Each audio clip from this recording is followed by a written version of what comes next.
Yeah, I'm sitting here in a dark room. It's raining outside, and I just took a break from going in the shop. And this is really about how to hook up the jack in the trunk. I've been thinking about what the parts are, and then why I'm doing this car, and why I added the T-top.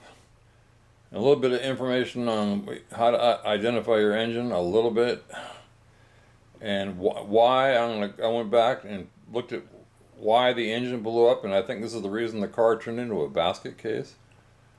Because once it blew up, they just let it go and gave up. And in the end, by the end of this, you'll know how to put a jack in if you don't know. Again, this is a basket case car. If you've been following me around, it's just a bitch. But I like doing it even though it's a bitch. Yeah, this is a video about how the jack mounts, because I've been wondering about it. So I just spent some time going through my pictures that I've been collecting. But anyway, I'm just going to start it right here. But this is about the jack. But somebody asked me about why did I add a T-top. Well, this, like I said, this is a 76 special edition. They did come in hard tops, and they did come with Hurst T-tops. My car that I got for $2,000 or $1,800, I've been working on it for like 2.5 years. Didn't have a T-top, as I think I just said. So I wanted a T-top, and I wanted, I just, again, this is for fun. So I go, why not try to put a T-top on it? So then the more I looked into it, first of all, I couldn't find Hurst T-tops, and then trying to find the trim for a Hurst T-top on the inside. And then I heard that they leaked really bad and they stopped making them because of that.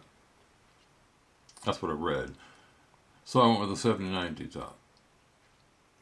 And if you watched from the beginning, I just been struggling. But anyway, this is what it's going to end up looking like. Except it's going to have a 79 T-top. That's where I'm heading. And it's raining outside, and I'm just sitting here resting. And by the way, I'm looking at my computer in case anybody hasn't figured that out. But the main, I've been, over the last 2 years or so, I had to study this car to figure out how to put it together. But anyway, I think the main difference between a special edition and a regular car, not a regular, but a non-special edition, is they got rid of most of the chrome. And in place of chrome, I hope you can see this picture on my computer, they basically got rid of the chrome and used black stripes all over the car. That's what it really comes down to. Even the window trim up, you can see the rear window up here, it's not chrome, it's black.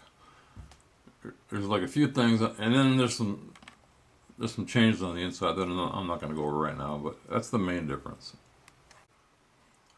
Again, this is about the jack, but I did add rear disc brakes, and the only real difference is, and I just came across this picture as I was making this video, and I'll try to zoom in on it, is if you see this picture right here, there's 4 mounting holes. If you just take off if you can find a rear end off of another car, it's a bolt-on change. That's what I'm trying to say. And but basically that's it. You're just getting rid of the drums and you're bolting on the disc brake part. And this, what we're looking at right now, is just the disc brake picture and emergency brake setup. Yeah, I just thought I'd throw this in. Every block is stamped. See that? There's my stamp. XZ or ZX, I don't know. It depends on which side you're looking at it. And there's some numbers above it.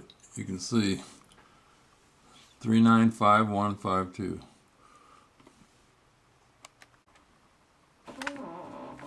Yeah, just throwing this information in. So this is a 76. In this year, it only had 170 horsepower. XZ, that was the block number, the number I just showed on the block.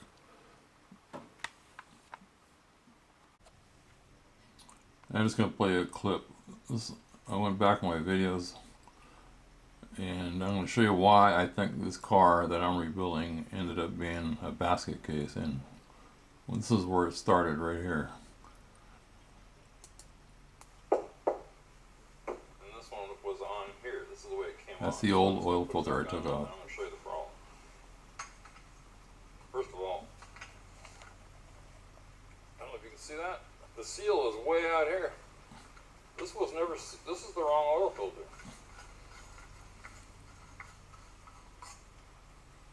The seal is way out here. That's what I think made this engine blow up. Just going back. This is what happens when you have the wrong oil filter. What happened? I don't know if you can see this, but the oil filter, the oil pickup is completely sludged out. So getting back to the main reason of this video, I saved all I just been taking pictures at car shows and eBay and my car and whatever I could find, and then I just put them on here, and someday I'll need them. So they're on a thumb drive. So I just did a search for jacks. I put in the word jack right up here, and by the time end of this video, you're gonna know it might be out of order a little bit, but this is how I figure stuff out.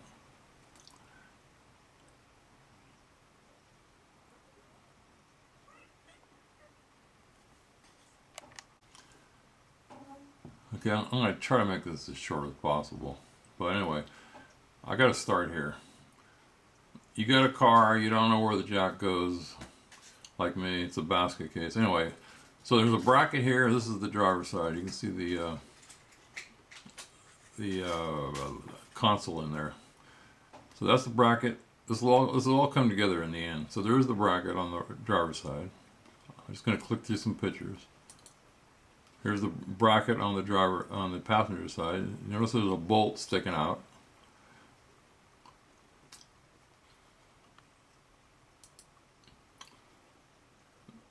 These are the two brackets. They're in line. I'm looking towards the driver's side. I know that because that's where the wire comes through for the tail lights. Okay, again, you have to see close-ups, but anyway, you notice how there's a round hole here and a square hole here. Well, it's going to become clear, but that's where the jack handle, or whatever you want to call it, that you put up to loosen the tires. So here's a picture of I went to a car show, and the guy I'm always searching for answers, and I asked him about the jack, and I go, "Is that how it came?" He goes, "I don't know." But then I pointed out there were some brackets up there. So this is wrong. But he did have this decal in his trunk. So I'll just zoom in on this.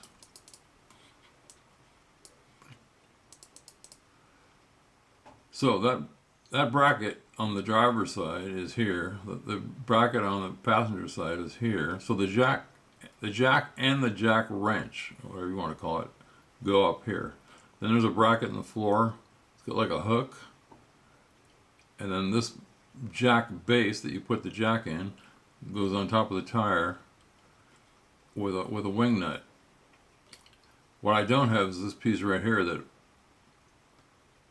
goes onto that bolt that I was showing you, and it looks like another wing nut. That's the best picture I have of this. So we'll keep going. I got to zoom back out to be able to go forward. So again, I don't know how good these pictures are showing up, but here's somebody that almost got it right. But he doesn't have that little handle. I mean, I don't know. I'm not sure how this. Again, I don't know how good this picture is showing up. But the jack is up here. The jack handle wrench. I don't know what to call it right now. And you can see the bolt coming up from hook to the floor.